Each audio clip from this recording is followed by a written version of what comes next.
Shalom, shalom, bien-aimés dans le Seigneur, que la paix et la grâce du Seigneur soient avec vous. Amen. Je voudrais encore bénir le nom du Seigneur pour la force et le courage qui me renouvelle tous les jours, pour son amour infini, pour ses bontés, ses bienfaits. Alléluia. Notre Dieu est merveilleux. Amen. Bien-aimés dans le Seigneur, je fais cette vidéo parce que j'ai été outrée pour le comportement d'une personne. Amen. Vous savez, le pardon n'est pas facile. Ça, je le sais. Le pardon n'est pas facile, mais le pardon n'est pas impossible. Je ne comprends pas pourquoi autant de raisonnements sur le pardon. Le pardon n'est pas physique, le pardon n'est pas du monde, le pardon, il est divin. Si tu veux pardonner, tu dois te connecter à la source de vie, qui est Jésus-Christ de Nazareth, lui qui est le maître du pardon. Alléluia. Et qu'une personne refuse catégoriquement de pardonner, ça me fait de la peine. Pourquoi? Parce qu'elle souffre. Elle souffre, elle pense que c'est la personne qui lui a fait du mal qui souffre seulement, mais elle-même aussi, elle souffre. Pourquoi? Parce qu'elle n'est pas libre. Dans sa tête, elle veut se venger. Tant qu'elle ne se serait pas vengée, la rancune, la colère, l'amertume, l'animosité sera en elle. Donc, elle nourrit ces choses qui l'amèneront à la vengeance. Alléluia. Donc, j'aimerais dire à une personne que lorsqu'on te demande de pardonner, c'est pour que tu sois libre.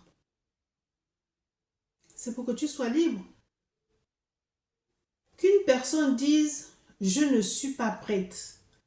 Ce qu'on m'a fait ou ce que j'ai subi ou ce que je vis, c'est tout frais, donc je ne suis pas prête, je comprends. Mais que la personne dise systématiquement que moi, je ne pardonnerai jamais. Et qui dit ça? Ce sont des enfants de Dieu qui disent ça. Alors que nous crions tous les jours Jésus, qui est le maître du pardon. Sur la croix en train de mourir, il dit à son Père, Père, pardonne-leur, car ils ne savent pas ce qu'ils font. Donc même l'œuvre de la croix ne nous parle pas. C'est vraiment dommage. Alléluia. Bien-aimé dans le Seigneur, si tu veux réussir dans tout ce que tu bâtis, si tu veux que Dieu marche avec toi,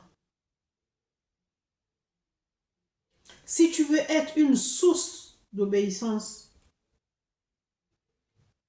tu es obligé d'être obéissante. Si tu veux être une source de bénédiction, tu es obligé d'être obéissante. D'où tu dois pardonner lorsque tu es outré, lorsque tu es humilié, lorsque tu es rejeté. C'est-à-dire tu remets tout ça entre les mains de Dieu. Vous savez, c'est pas facile, je nous l'accorde. Tant que ta chair n'est pas morte, tu ne peux pas. Si ce n'est pas Dieu qui te donne cette force pour pardonner, tu ne peux pas. Mais est-ce que seulement tu ouvres ton cœur à Dieu? Est-ce que seulement tu veux que Dieu t'aide?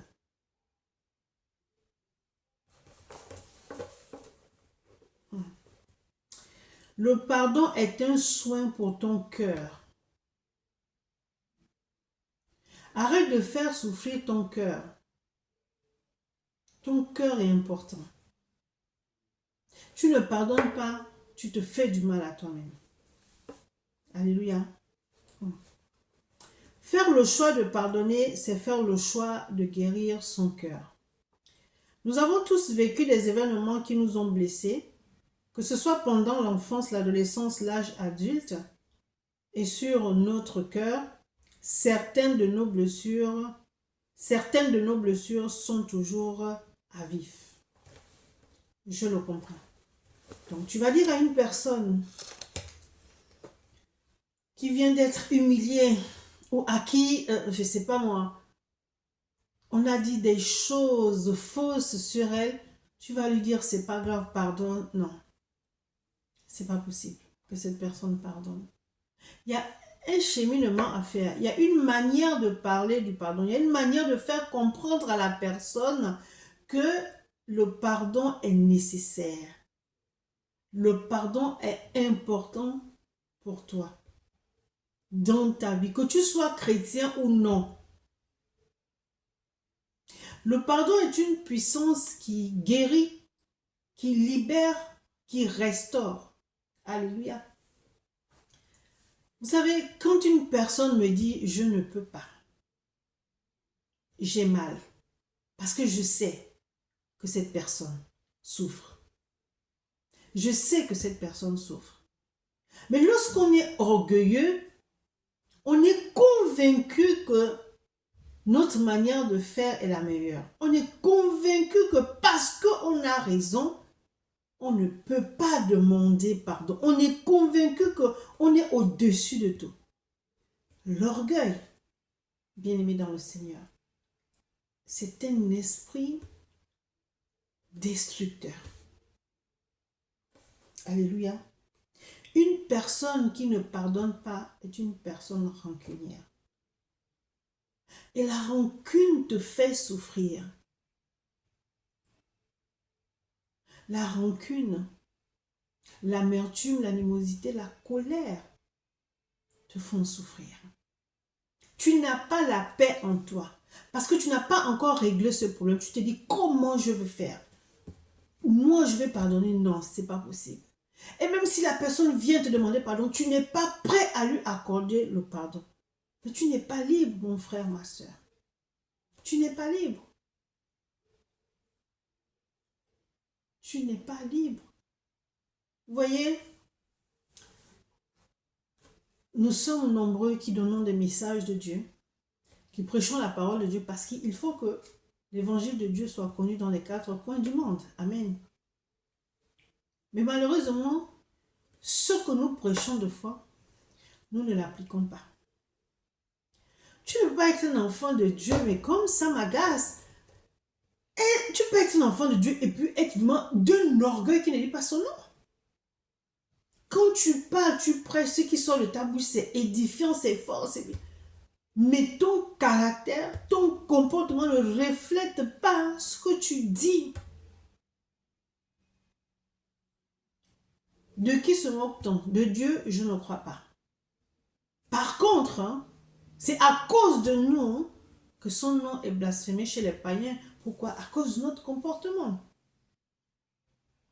Tu vas aller dire à un païen, il faut pardonner. Il va te dire, mais toi, tu ne pardonnes pas. Et tu veux que je pardonne. C'est toi qui connais Christ. Tu ne pardonnes pas et tu me demandes de pardonner.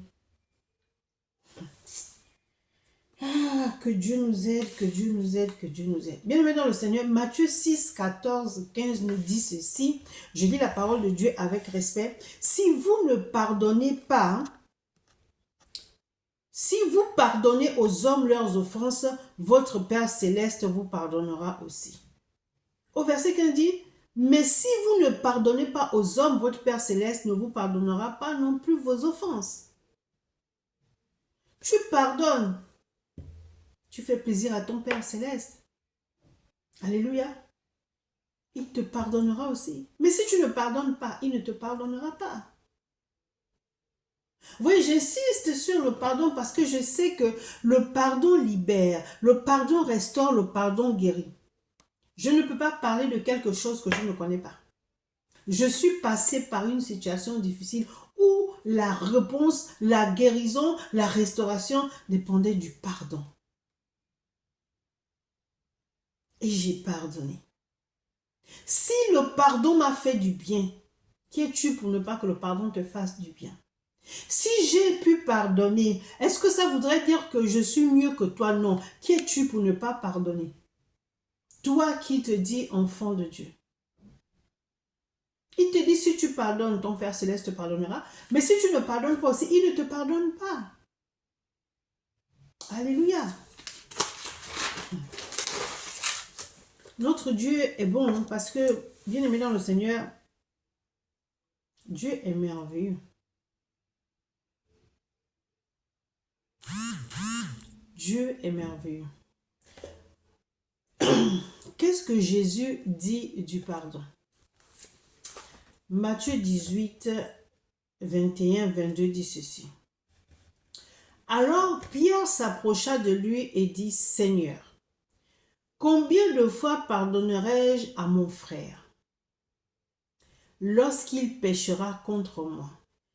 L'apôtre Paul a posé cette question à Jésus. Et qu'est-ce que Jésus lui a dit? Il dit, non, ça c'est toujours l'apôtre Pierre qui dit, Seigneur, combien de fois pardonnerai-je à mon frère lorsqu'il péchera contre moi? Sera-ce jusqu'à 7 fois? Et voici la réponse de Jésus. Jésus lui dit, je ne te dis pas jusqu'à 7 fois, mais jusqu'à 70 fois 7 fois. Bien, mais ça voudrait dire que tu dois toujours pardonner. Ne compte pas le nombre de fois que tu dois pardonner.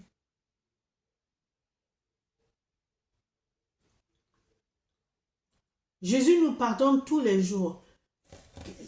Une personne ne peut pas dire que je n'ai pas péché. Non, on pêche tous les jours. Même si on fait attention, on pêche. Dans ton cœur là, tu cogites quoi? Tu mijotes quoi dans ton cœur? Personne ne voit, mais Dieu voit. Dans ton regard, tu pêches. Deux fois, tu regardes une personne, elle t'a rien fait, mais parce que sa tête ne te plaît pas, tu la toises. Tu as péché, qu'est-ce que la personne t'a fait? Alléluia. Que dit Dieu à propos du véritable pardon? Éphésiens 4, 32 dit ceci. Je lis la parole de Dieu avec respect. Amen. Éphésiens 4, verset 32. Soyez bons les uns envers les autres, compatissants, vous pardonnant réciproquement, comme Dieu vous a pardonné en Christ. Soyez bons les uns envers les autres, compatissant, vous pardonnant réciproquement, comme Dieu vous a pardonné en Christ. Nous devons nous pardonner, quel que soit ce que ton frère t'a fait. Bien-aimé dans le Seigneur, tu veux la paix, tu veux être libre, tu veux être guéri, tu veux être restauré. Pardonne. Le pardon n'est pas signe de faiblesse. Le pardon te rend libre. Comprenez quelque chose. Que le pardon, ce n'est pas juste un mot comme ça.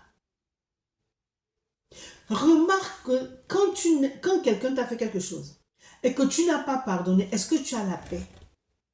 Est-ce que tu es tranquille? Si tu es faible, oui, tu es faible. Donc, pour avoir la force de pardonner, tu es obligé de t'accrocher à Dieu. Tu es obligé de demander de l'aide. Sinon, tu ne peux pas. Sinon, tu ne peux pas. Ça relève du surnaturel. Peut-être que j'exagère, mais c'est ça. Parce que bien aimé dans le Seigneur, quelqu'un tue ton enfant. Exprès ou pas exprès. Dieu te dit pardonne. Ah! C'est naturel? Dieu te dit pardonne. Ça, c'est tellement dit que mais Dieu, il est fou. Hein? Seigneur, je t'aime, mais là, mon enfant, mon unique, quelqu'un vient, comme ce petit garçon-là, à cause de son téléphone, paix à son âme, my God, 14 ans.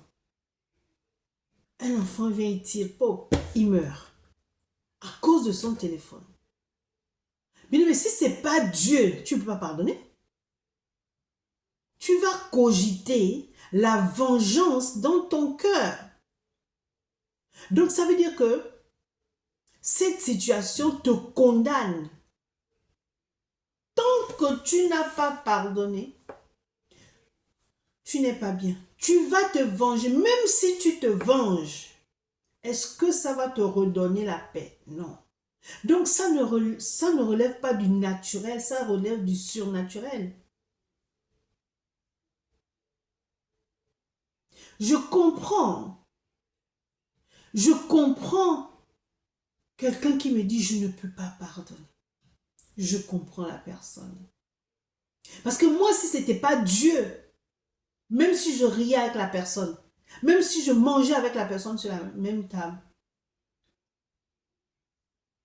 mais j'avais quelque chose dans mon cœur qui me faisait mal. Parce que je me posais la question de savoir, mais pourquoi? Pourquoi moi? Est-ce que j'ai mérité ça? Mais qu'est-ce qui s'est passé? N'eût été la main de Dieu dans ma vie, n'eût été la grâce de Dieu dans ma vie, je ne serais pas libre aujourd'hui. Je n'aurais jamais insisté sur le pardon. Mais j'insiste sur le pardon parce que c'est un bienfait. Il y a beaucoup de personnes qui sont bloquées, qui souffrent, qui sont malades à cause du non-pardon.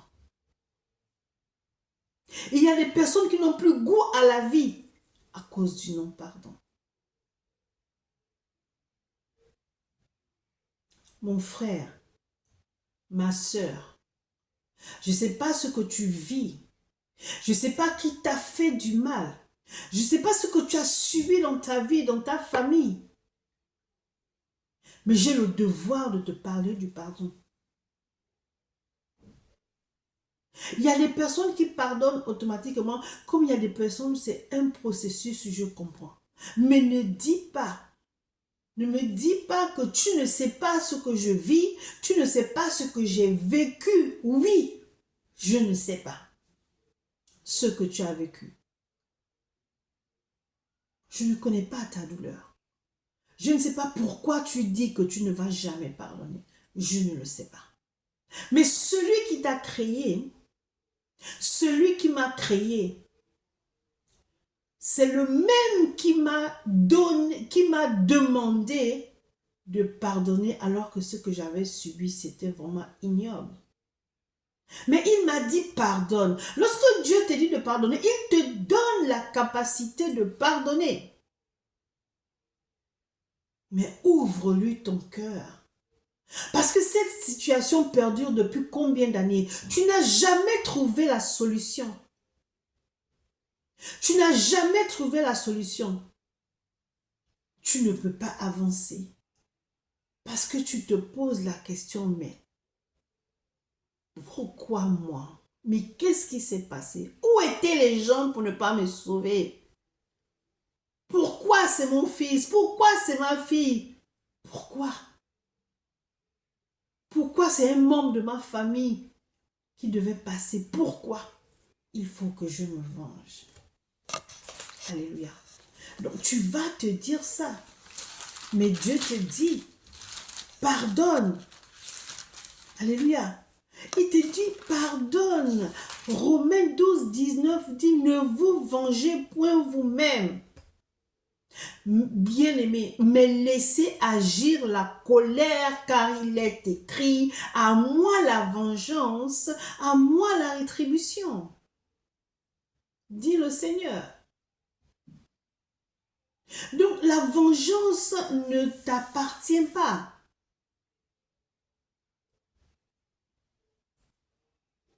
Je souffre de voir des personnes qui sont malades à cause du non-pardon. Je souffre de voir des personnes qui ne peuvent pas avancer, qui sont aigries à cause du non-pardon.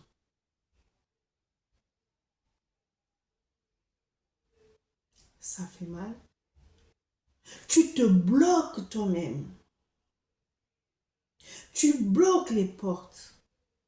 Tu te rends malade toi-même. J'aimerais dire à quelqu'un que ta guérison dépend de toi. Tu n'es pas malade. C'est le non-pardon. Regardez, bien-aimés dans le Seigneur. Nous sommes dans un pays comme la France. On va dire que voilà, c'est un pays développé. Il y a des médecins et tout et tout. Tu peux te faire soigner. Tu vas consulter 3, 4, 5 médecins pour le même problème. Des médecins qui ne se connaissent pas. Des hôpitaux différents. On te fait tous les examens possibles et inimaginables. On dit, madame ou monsieur, vous n'avez rien. On te fait des scanners, des IRM, toutes les radios. On dit, monsieur, madame, vous n'avez rien. À un moment donné, mon frère, ma soeur, tu ne fléchis pas tes genoux. Tu ne demandes pas à Dieu que Seigneur, mais qu'est-ce qui se passe? Peut-être que tu as oublié, que tu dois demander pardon, peut-être, je ne sais pas. Tu te dis que, mais Seigneur, je suis là, mais pourquoi on ne trouve rien? Tu verras la réponse que Dieu va te donner. Et pourtant, tu souffres. On dit, tu n'as rien. Tu te dis, c'est pas possible. Ne garde pas ça dans ton cœur. Ne garde pas. Tu vas souffrir pour rien. Libère-toi. Libère la personne qui t'a fait du mal. Est-ce que vous êtes appelés à être les meilleurs amis du monde? Non. Sauf que tu es libre. Sauf que tu es libre. Mais que ton pardon soit sincère. Et tu verras les fruits du pardon. C'est quoi le fruit du pardon? L'amour. À la place du non-pardon, c'est l'amour qui va t'envahir. Ton cœur sera rempli d'amour, de compassion, d'empathie. Et tu verras les bienfaits de l'amour. Toi qui étais une personne aigrie, te voici une personne souriante. Une personne qui est prête à conseiller. Une personne qui est prête à écouter. Une personne qui est prête à aider. Une personne qui a mal de voir son frère ou sa soeur souffrir. C'est ça, les bienfaits de l'amour. Parce que tu as pardonné. Tu t'es guéri. Alors j'aimerais dire à une personne qui écoutera cette vidéo que ce n'est pas moi qui te demande de pardonner. Je crois que beaucoup connaissent mon témoignage. Mais Dieu passe par moi pour te dire pardonne. Il te dit pardonne. Alléluia. Dieu est merveilleux. Que Dieu te bénisse. Et lorsque Dieu frappera à la porte de ton cœur pour te parler, il te dira, je veux rentrer dans ton cœur. Je veux souper avec toi. Il te dira, je veux te parler. Il te dira, j'ai besoin de ta compagnie. Ouvre-lui ton cœur. Parce qu'il va déposer quelque chose en toi. Et tu lui rendras gloire. Alléluia. Que la paix et la grâce du Seigneur soient avec vous. Amen. C'était votre âme, sœur et servante, le prophète Jérémie du ministère des enfants perdus, présidente du mouvement des femmes abusées et restaurées par Christ. Amen.